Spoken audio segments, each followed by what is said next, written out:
بسم الله الرحمن الرحيم اقرأ باسم ربك الذي خلق۔ آج کے درس کی شروعات پھر سے تلاوت قرآن مجید سے کرتے ہیں۔ کل الحمدللہ ہم نے آپ کو احساس بھی نہیں ہوا ہوگا اور ہم نے 40 آیتوں کی تلاوت کر لی تھی، اور انشاءاللہ بس ایک صفحے میں اور 1.5 صفحے میں سورہ رحمان کی تلاوت مکمل ہو جائے گی اور آپ سب اس کے ثواب کے مستحق قرار پائیں گے۔ اعوذ باللہ من الشیطان الرجیم، بسم اللہ الرحمن الرحیم، یعرف المجرمون بسیماہم فیؤخذ بالنواصی والاقدام، فبأي آلاء ربكما تكذبان، هذه جهنم التي يكذب بها المجرمون، يطوفون بينها وبين حميم آن، فبأي آلاء ربكما تكذبان، ولمن خاف مقام ربه جنتان، فبأي آلاء ربكما تكذبان، ذواتا أفنان، فبأي آلاء ربكما تكذبان، فيهما عينان تجريان، فبأي آلاء ربكما تكذبان، فيهما من كل فاكهة زوجان، فبأي آلاء ربكما تكذبان،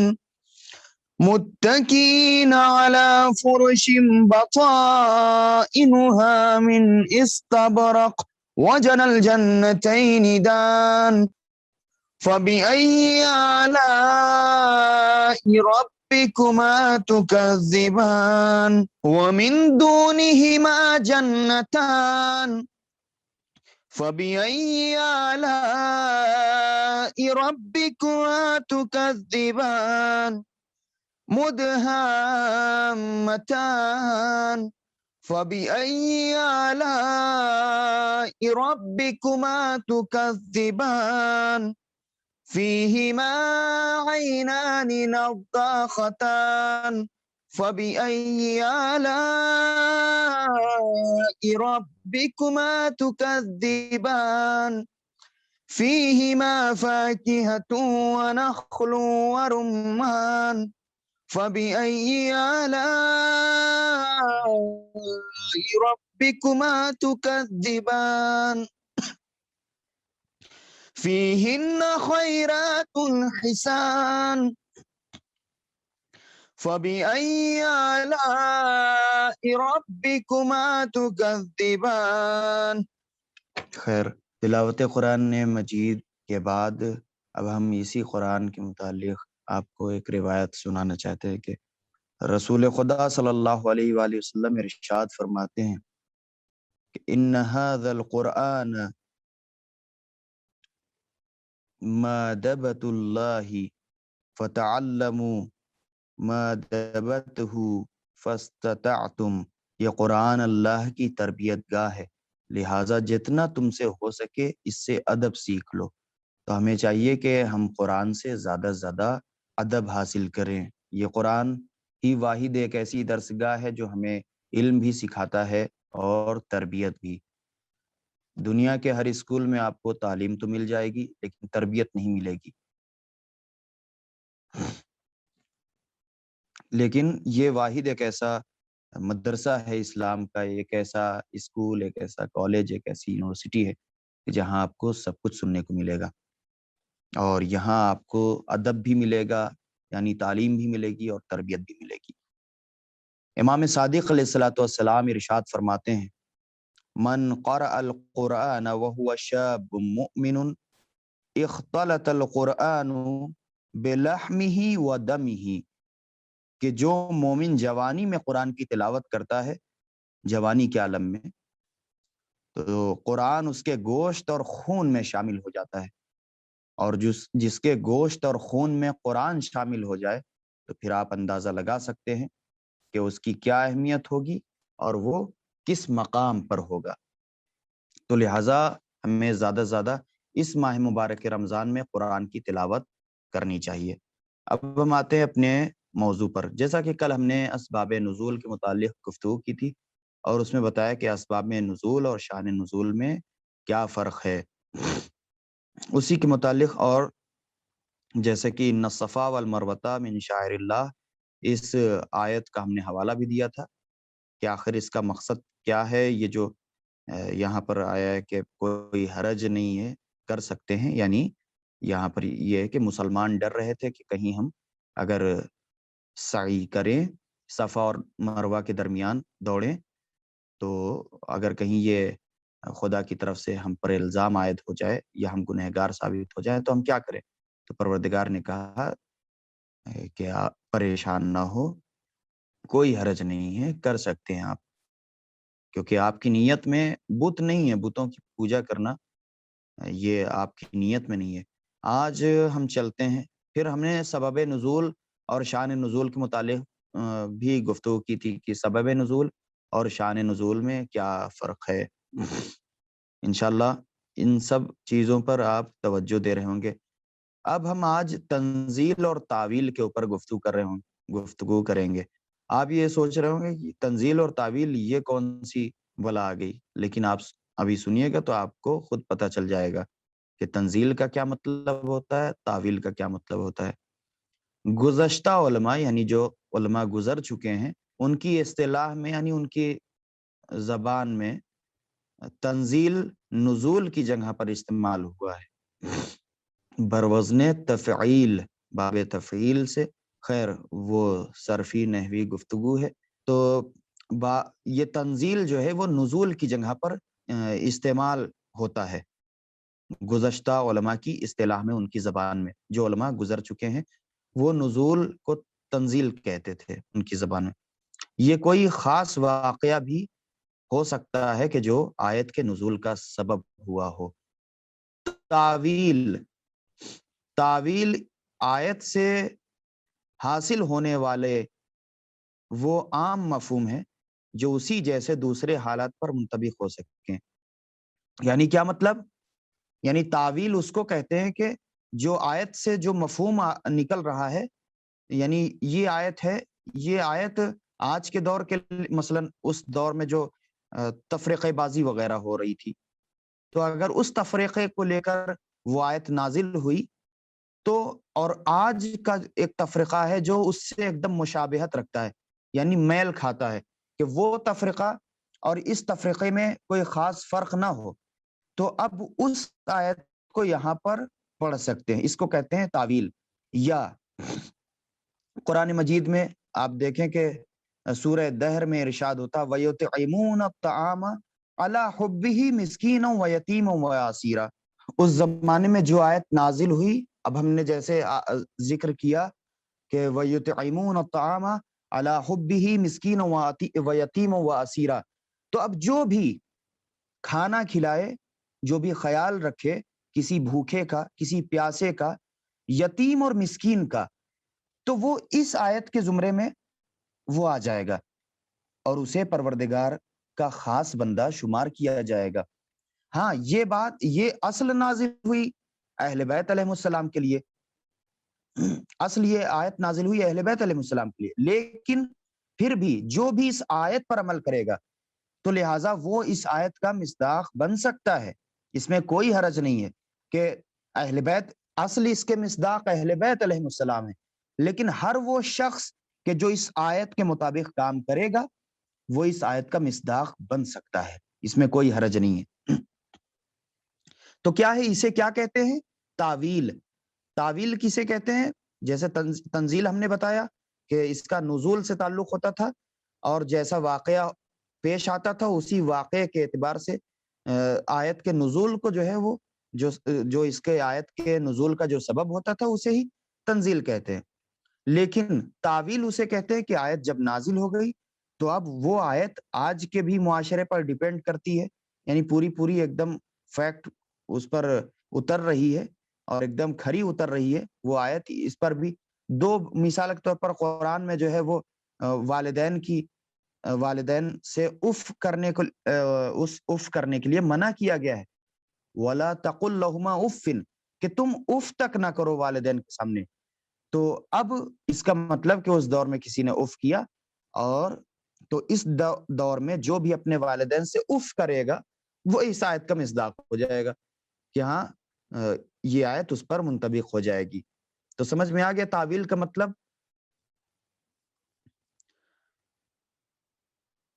بعض دوسری تعبیروں میں، یعنی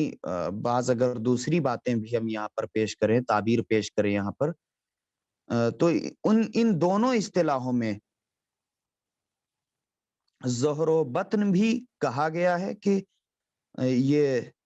ظہر سے مراد تنزیل اور بطن سے مراد تعویل ہے۔ چلیے یہ سب آگے کی باتیں ہیں، یہ سب علمی اصطلاحیں ہیں۔ چونکہ ظاہر اور باطن آیت میں وسیع تر مفہوم پوشیدہ ہوتا ہے، ہر آیت میں اس کا ظاہری مفہوم بھی ہوتا ہے اور باطنی مفہوم بھی ہوتا ہے۔ ابھی مثال کے طور پر ہم کسی سے مطلب آپ کو سمجھانے کے لیے ایک جملہ صرف، کہ اگر کسی نے آج کے دور میں جو قرآن کی مخالفت ہو رہی ہے، جو لوگ قرآن کی مخالفت کر رہے ہیں نعوذ باللہ، مثلا آج ہی کے دور میں جو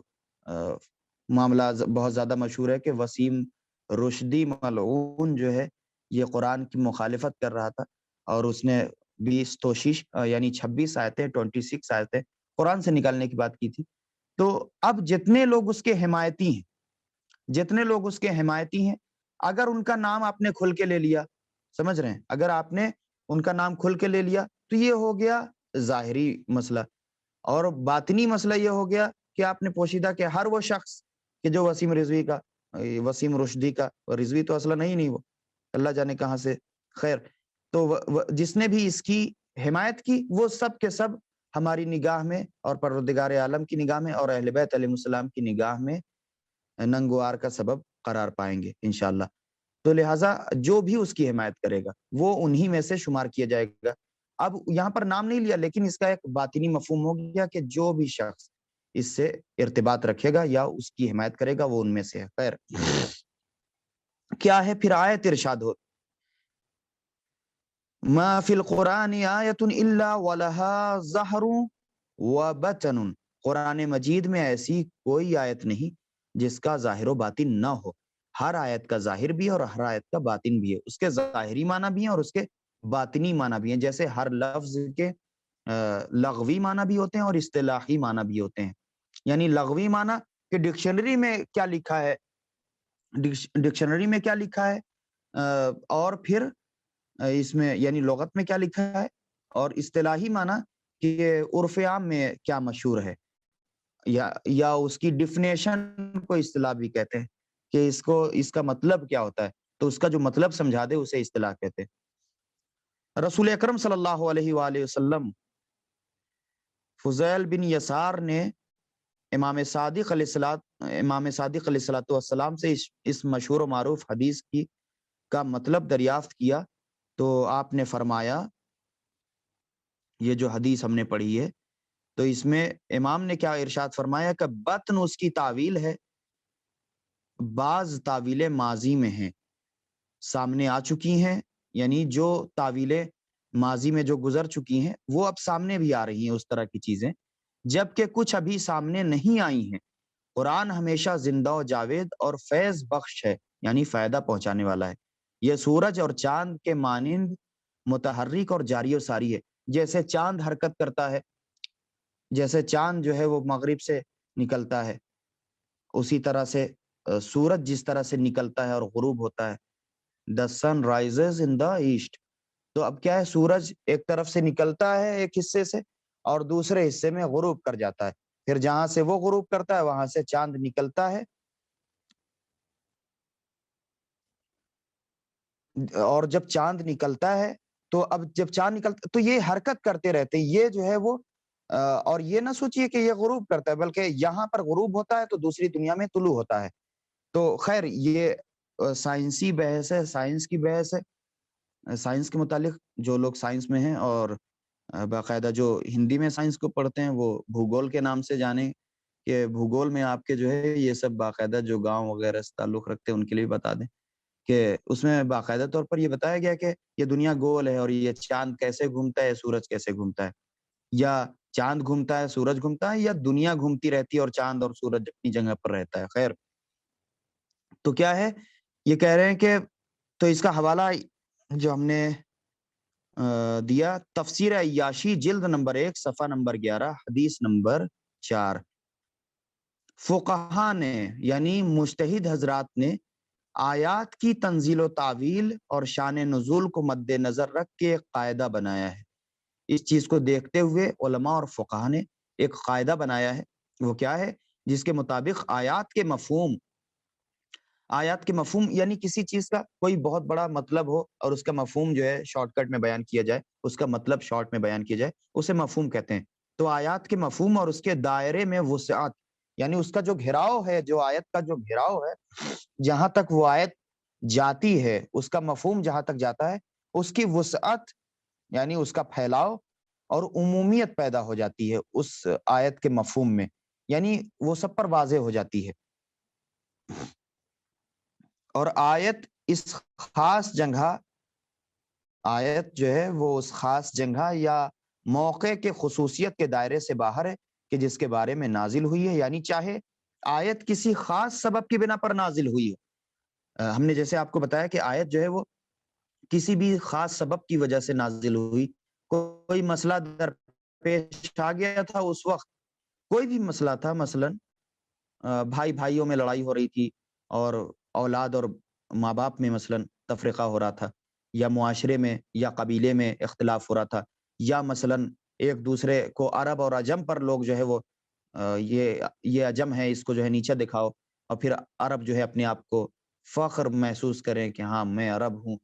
تو اللہ نے جو ہے وہ تقوی کا معیار رکھ دیا مثلا قرآن میں. تو اسی لیے کہہ رہے ہیں کہ اس کے معنی جو ہے وہ عمومیت میں آ جاتے تھے. تو کس سبب سے نازل ہوئی ہو یہ آیت, تو اس کے مفہوم اور مصداق کے تحت وہ آیت اس پر صادق آ جاتی تھی. یعنی ضروری نہیں کہ جو آیت 1400 سال پہلے نازل ہو گئی بس اسی وقت اور اسی سبب کے لیے, اسی وقت کے لیے, اسی شان کے لیے بس محفوظ ہو گئی. نہیں, اس دور میں بھی جو کچھ بھی اس زمانے میں جو آیت نازل ہوئی, یعنی اس قرآن میں جو آیتیں ہیں, اس آیت کے مطابق جو بھی مسئلہ اس دور میں پیش آئے گا, فتنہ جو ہے وہ پھیل جائے, اس کے لیے قرآن نے کیا کہا, آپس کی بھائی چارگی کے لیے کیا کہا, آپس کی الفت کے لیے پروردگار نے کیا کہا. تو اب جو اس وقت پیغام دیا تھا اللہ نے, قرآن کا یہی تو معجزہ ہے, یہی تو کرشمہ ہے کہ اس کی ہر آیت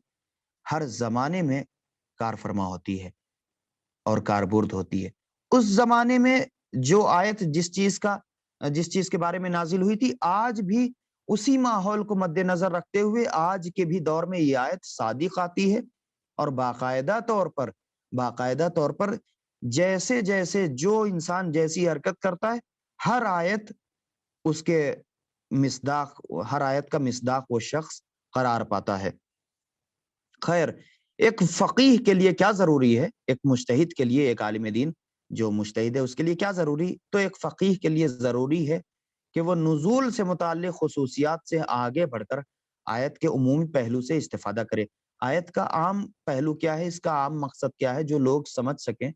تو اس سے استفادہ کرے, یعنی اس سے لوگوں کو فائدہ بھی پہنچائے. اس میں کوئی شک نہیں کہ اسباب نزول یعنی آیت کے نازل ہونے کے سبب, ریزن,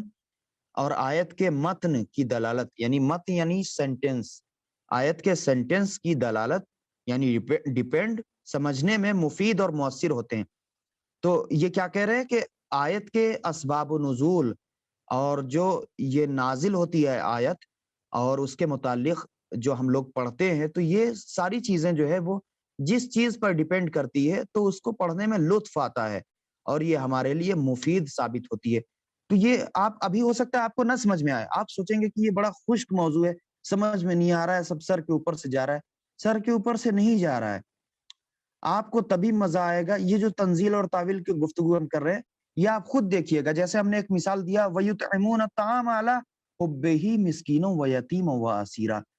مثلاً کہ اس کا مفہوم کیا ہے کہ یہی جو کھانا کھلاتے ہیں، وَيُطْعِمُونَ الطَّعَامَ کھانا کھلاتے ہیں، ہے نا، مسکینوں و یتیم و اسیرا، کیا ہے کس کی محبت میں؟ اللہ کی محبت میں۔ وَيُطْعِمُونَ الطَّعَامَ عَلَىٰ حُبِّهِ، یعنی عَلَىٰ حُبِّهِ یعنی پروردگار کی محبت میں،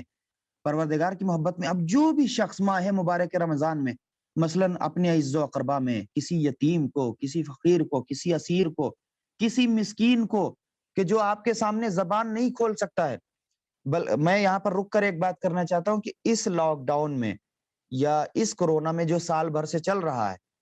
اور خدا جلد از جلد اس مرض کو بھی ختم کرے، اور یہ جو سیاست کورونا کے نام پر ہو رہی ہے، اس سیاست کرنے والوں کو بھی جو ہے نیست و نابود کرے انشاءاللہ،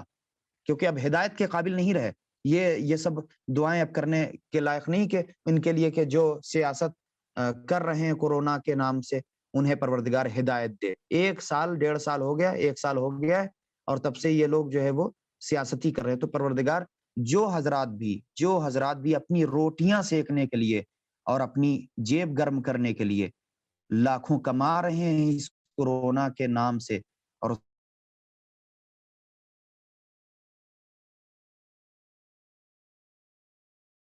غریب ہیں وہ پریشان حال ہیں، خصوصاً جو مڈل کلاس کے لوگ ہیں، ظاہراً دکھنے میں ان کا گھر ہے، سر ڈھکنے کے لیے چھت ہے، پہننے کے لیے کپڑے ہیں، لیکن کیا ہے ان کو کون دیتا ہے؟ چلیے ایک وقت میں ہم یہ مان لیتے غریب، واقعی غریب تو پریشان ہوا اپنی جگہ پر، لیکن ان سے زیادہ ایک طور سے یہ بھی پریشان ہے کہ ایک انسان جاب کرتا تھا، 15 سے 20 ہزار روپے مہینہ کماتا تھا، الحمدللہ اس کے گھر کا خرچہ ٹھیک ٹھاک چلتا تھا، اور الحمدللہ خدا رازق ہے، وہ رزق دے گا۔ جہاں آپ مرغا اور مسلم کھاتے تھے، وہاں پر آپ ہو سکتا ہے دال روٹی کھانے لگے، جہاں پر آپ دال روٹی کھاتے تھے وہاں پر ہو سکتا ہے آپ کو چٹنی روٹی پر گزارا کرنا پڑے، لیکن اللہ انشاءاللہ ہر وہ شخص کے جو اللہ کا نیک بندہ ہے، حتیٰ کہ اللہ تو رحمان اور رحیم اپنے خاص بندوں کے لیے، رحمان تمام لوگوں کے لیے، چاہے گنہگار ہو، چاہے منافق ہو، چاہے مشرک ہو، ہر کسی کو رزق دیتا ہے۔ پر خیر بات یہ ہے کہ اس ماہ مبارک رمضان میں جو حضرات بھی پریشان حال ہیں، پروردگار ان کی تمام پریشانیوں کو حل فرما، اور جن حضرات کے پاس دولت اللہ نے دی ہے، جن حضرات کے پاس بھی، انہیں توفیق دے پروردگار کہ وہ اپنے بھائیوں کی زیادہ سے زیادہ مدد کر سکیں۔ ایک چھوٹا سا واقعہ آپ کی خستگی کو دور کرنے کے لیے بیان کر دوں کہ ممبئی میں ایک صاحب سے ہماری ملاقات ہوئی، اور ماہ مبارک رمضان میں ہر سال ان سے ملاقات ہوتی تھی، لیکن اتفاق سے وہ 26 27 ماہ مبارک سے نظر نہیں آئے۔ تو ہمارا مزاج ایسا ہے کہ ہمارا مزاج جو آپ کو میں بتانا چاہتا ہوں اس طرح سے ہے کہ اگر آپ نے ہم سے محبت سے بات کی ہے اور آپ ہمارے قریب آ رہے ہیں، علیکم السلام، تو جو حضرات بھی ہمارے قریب آتے ہیں تو ہم ان کو اگنور نہیں کرتے، کہ مثلا یا خدا نخواستہ ہم ان میں سے نہیں کہ وہ اور مولانا ہوتے ہیں، الحمدللہ وہ اور مولانا ہوتے ہیں کہ یا کیسے کہوں میں، آپ کی نگاہوں میں ہے، پوری دنیا آپ کی نگاہوں میں ہے، آپ سب جانتے ہیں کہ ایٹیٹیوڈ میں آ جاتے ہیں، اور بہت بھاؤ میں آ جاتے ہیں کہ میں تو مثلا ایک طالب علم ہوں، میں تو مولانا ہوں، بہت سے کچھ ایسے ہوتے ہیں، لیکن ایسا نہیں ہونا چاہیے۔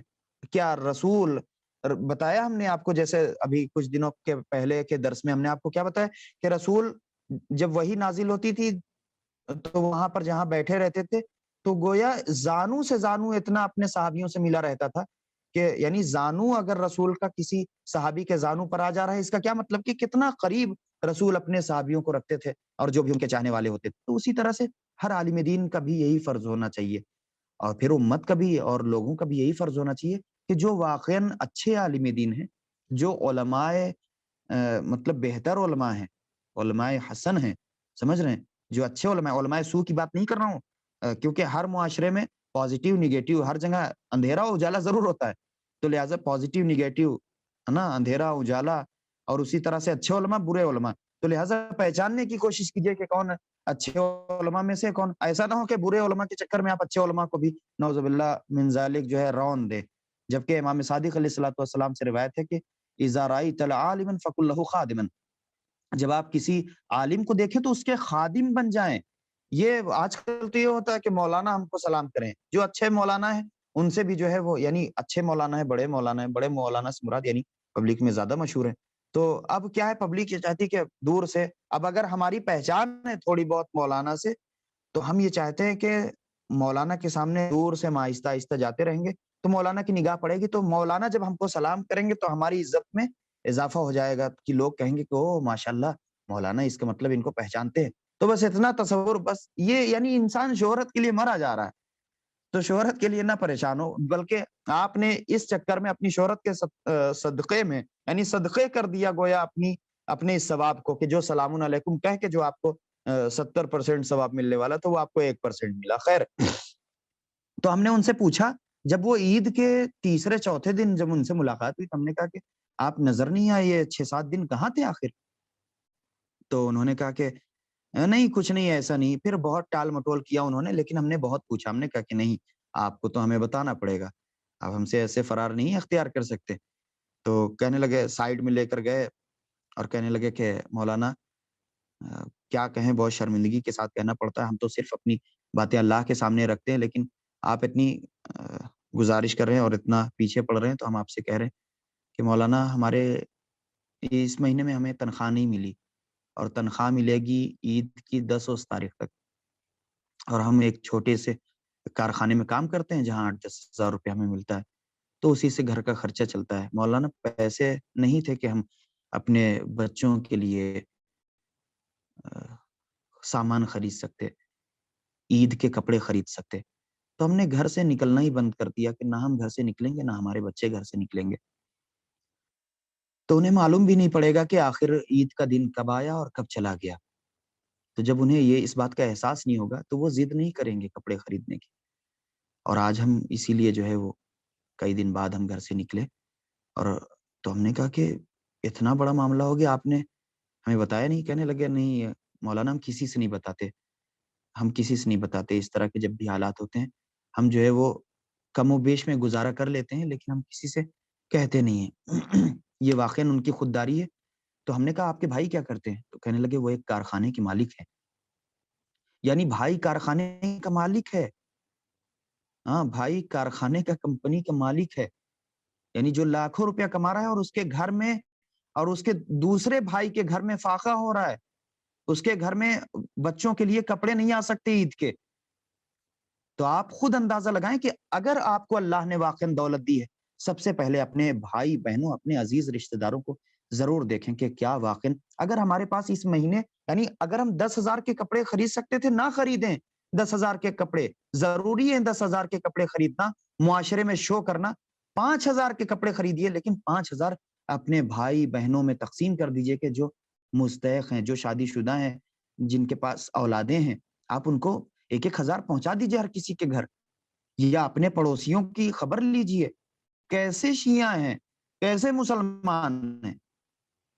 کہ ہم جو ہے وہ خود تو سیراب ہو جاتے عید کے دن، چمک دمک ایک دم رمق کے ساتھ جو ہے وہ اچھے اچھے کپڑے پہن کے اپنے بچوں کو بہترین طریقے سے تیار کرتے۔ بچوں کی کیا غلطی، لیکن بچوں کو خوب زبردست لباس پہناتے ہیں، خوب بھی اچھے اچھے لباس پہنتے ہیں، اور یہ نیا جو ہے وہ برقع آئے گا، نیا نقاب آئے گا، تو یہ مانٹو آئے گا، تو یہ جو ہے اسکارف آئے گا، یہ شلوار جمپر آئے گا، یہ کرتا پیجامہ آئے گا، پھر صدری بھی اوپر سے پہنی جائے گی۔ اس صدری کو پہننے سے پہلے یہ دیکھیں کہ کیا ہم نے کسی اور کے تن پر لباس پہنایا ہے، یا کوئی ایسا تو نہیں ہے کہ واقعاً، ارے کم سے کم اپنے گھر اور خاندان اور اپنے پڑوسیوں میں تو اس بات کی طرف توجہ دے سکتے ہیں۔ خیر، یہ باتیں بہت ضروری تھیں جس کو بیچ میں پیش کرنا پڑتا ہے۔ پروردگار آپ کو زیادہ سے زیادہ توفیق دے کہ آپ جو ہے اس ماہ مبارک میں لوگوں کا خیال رکھ سکیں، کیونکہ ایک مڈل کلاس کا انسان جس کا ظاہری وضعیت اچھی دکھ رہی ہے، لیکن گھر سے وہ انسان ٹوٹ چکا ہے، اس کے پاس کچھ نہیں ہے، تو اس کا ضرور خیال رکھیں۔ غریب کی غریبی تو سب پر آشکار ہے، لیکن جو مڈل کلاس کے، جن کے پاس گھر ہے، جن کے پاس مثال کے طور پر موٹر سائیکل ہے، اور وہ ان کے حالات اس وقت خراب ہو گئے، ان کو کون دے گا، ان کی کون مدد کرے گا؟ تو خصوصاً ان کے اوپر ضرور توجہ دیں۔ خیر، اب آتے ہیں کہ علم و معرفت کے بغیر، یعنی علم ہونا چاہیے اور معرفت ہونا چاہیے کسی حدیث کو نقل کرنے سے پہلے۔ تو کسی حدیث کو نقل کرنے سے پہلے علم و معرفت کا ہونا ضروری ہے۔ تو علم و معرفت کے بغیر حدیثیں نقل کرنے سے پرہیز کرو، کیونکہ جو شخص بھی قرآن مجید یا میری طرف جھوٹی نسبت دے گا اس کا ٹھکانہ جہنم ہے۔ بہت سی ایسی روایتیں جو گڑھ گڑھ کے بیان کی گئی ہیں، تو کوشش یہ کریں کہ ان گڑھی ہوئی روایتوں کو توجہ نہ دیں، اور بلکہ اس کے لیے زیادہ سے زیادہ علماء سے بھی رابطہ قائم کریں۔ آج کل کیا ہے، خود ہمارے درمیان بہت سی ایسی روایتیں، ایسا نہیں ہے روایتوں پر کام ہوا ہے الحمدللہ، اور ہمارے ائمہ کی روایتیں بہت ہیں، لاکھوں کی تعداد میں سارے ائمہ کی روایتیں اس طرح سے ملا کر، لیکن اب اس میں ہمیں یہ دیکھنا پڑے گا کہ کہیں کوئی اپنی روایت تو نہیں اپنے دل کی مرضی اور اپنے دل کی خواہش کو بیان کرنے کے لیے اس روایت کو پیش کر رہا ہے۔ تو کیا ہے کہ جو بھی اگر منسوخ کرے گا، خود ائمہ نے ایک بہترین جو ہے وہ آپ کو فارمولہ دے دیا کہ ہماری ہر حدیث اگر قرآن کی آیت سے متمسک ہو جائے، یعنی قرآن کی آیت سے ملتی جلتی اگر ہو،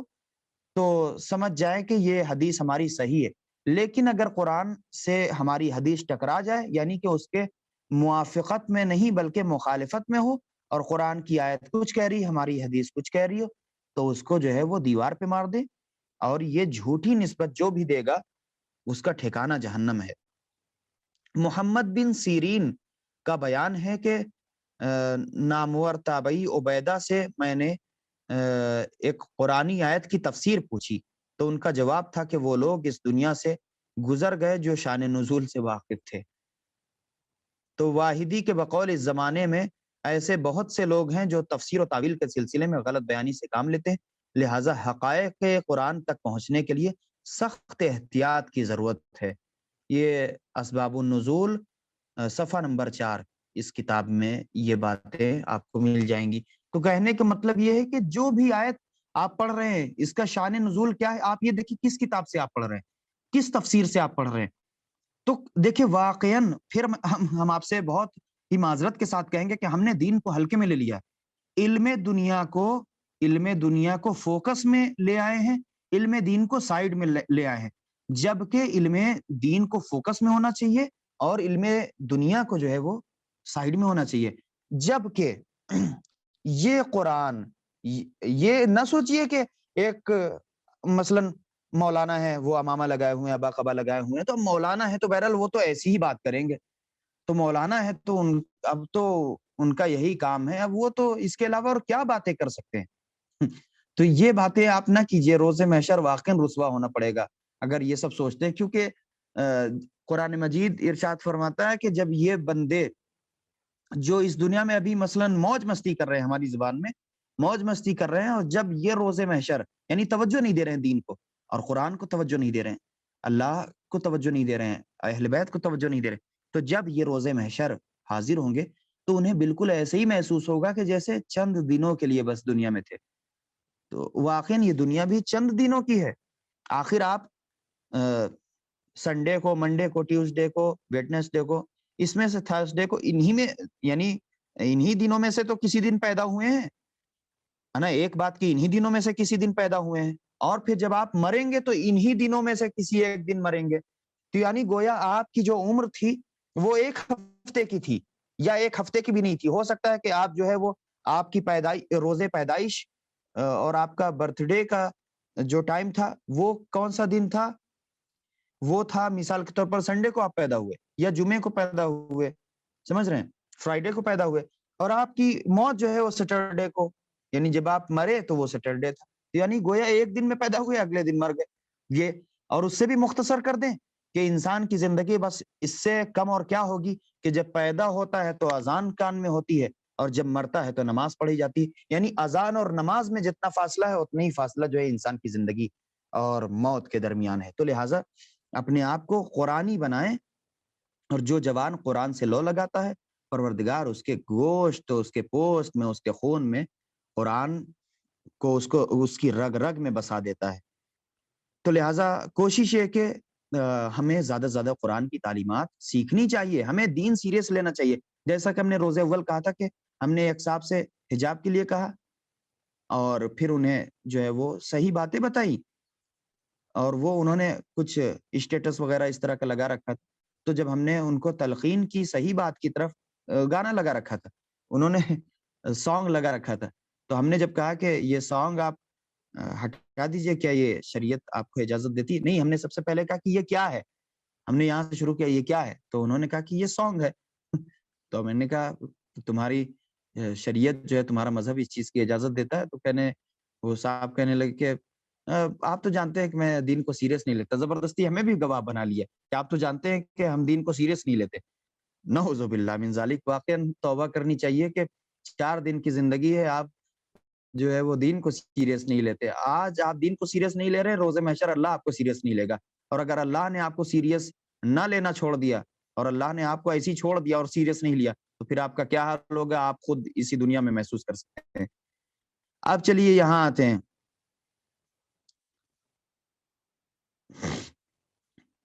لیکن خوش قسمتی سے مکتب اہل بیت علیہ السلام میں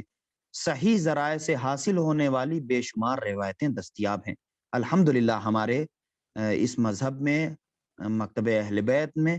کتنا بہترین مذہب ہے. ہمارے لیے تو اصلاً ٹینشن کی بات ہی نہیں. سب سے اچھا مذہب اس لیے بھی ہے کیونکہ ہم ہیں، ہمارے جو ائمہ ہیں وہ اہل بیت ہیں. اہل بیت کس کے گھرانے سے ہیں؟ رسول کے. رسول کی کہاں سے ہے؟ وہ رسول جو ہے وہ جناب ابراہیم کی نسل سے، اور پھر جا کے ڈائریکٹ جو ہے وہ یعنی جناب آدم سے. اور جناب آدم کس کے بنائے ہوئے خلیفت ہے؟ اللہ کے بنائے ہوئے خلیفت. تو یعنی یہ ڈائریکٹ جو شیعت کا جو سلسلہ ملتا ہے وہ ڈائریکٹ جا کے ملتا ہے اللہ سے. تو کتنا یعنی الہی مذہب ہے، الہی مذہب ہے. تو لہٰذا اس چیز پر خاص توجہ دیں. تو اہل بیت علیہ السلام کے ذریعے سے یا مکتب اہل بیت میں جو ہمیں روایات جو ملی ہیں قرآن کے متعلق، تو یہ بہترین روایتیں ملی ہیں جو حق پر مبنی ہیں.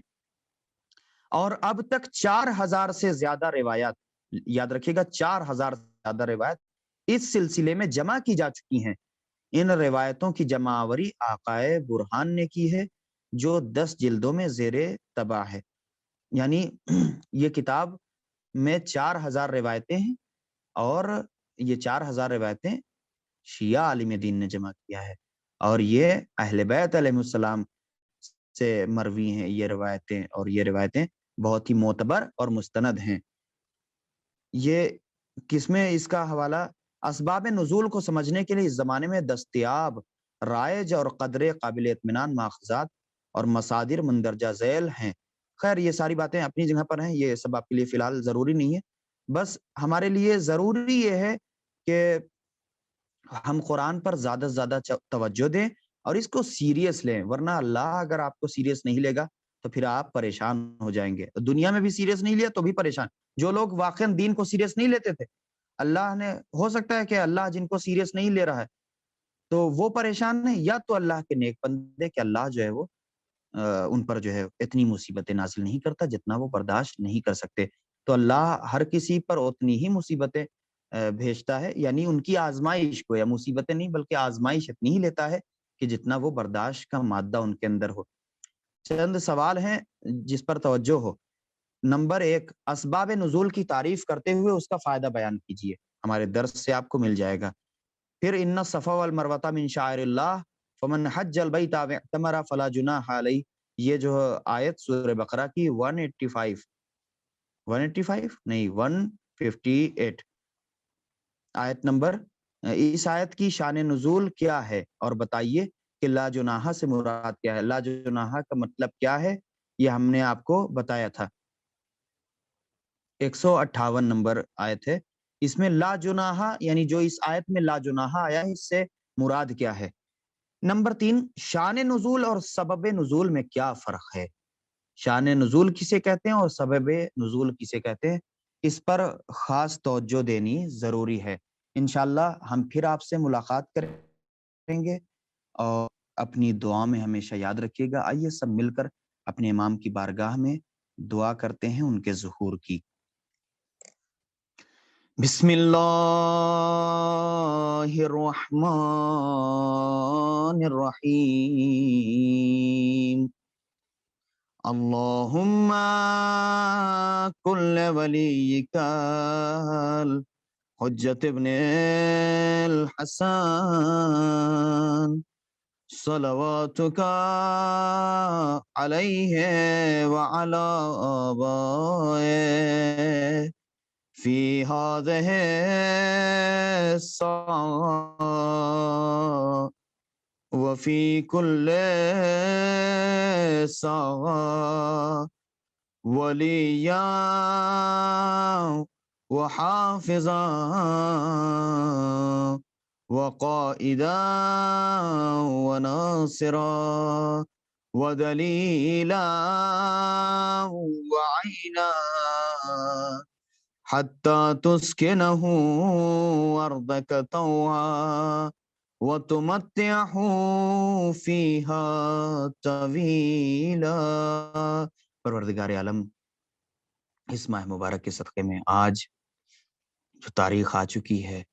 پروردگار اس تاریخ کے صدقے میں اور جو آئندہ تاریخیں آنے والی ہیں، پروردگار اس ماہ مبارک کے صدقے میں جو حضرات بیمار ہیں انہیں شفائے عاجلہ اور کاملہ عنایت فرما، جو جس قدر پریشان ہیں پروردگار ان کی پریشانی کو درگزر فرما، ان کی پریشانی کو دور فرما۔ پروردگار تو رحمان ہے، رحیم ہے، تو اپنے گنہگار بندوں پر بھی رحم کرتا ہے۔ اگر تیری بارگاہ میں ہم تیرے گنہگار بندے شمار ہوتے ہیں تو پروردگار ہیں تو تیرے ہی بندے، اور تیری وحدانیت کا اقرار کرتے ہیں، تیرے رسول کی رسالت اور نبوت اور تیرے ائمہ کی امامت کا اقرار کرتے ہیں۔ پروردگار اسی کے صدقے میں جو حضرات بھی پریشان حال ہیں ان تمام لوگوں کی پریشانی کو دور فرما، مریض ہیں انہیں شفائے عاجلہ عطا فرما، جو بے گھر ہیں انہیں گھر عطا فرما، جو بھوکے ہیں انہیں کھانا عنایت فرما۔ پروردگار جو تیرے گنہگار بندے ہیں بظاہر اور جنہیں تو جانتا ہے کہ وہ تیرے گنہگار بندے لیکن ہیں تو تیرے ہی بندے، پروردگار ان پر اپنا رحم و کرم نازل فرما، ان پر اپنی رحمت نازل فرما، نظر کرم فرما۔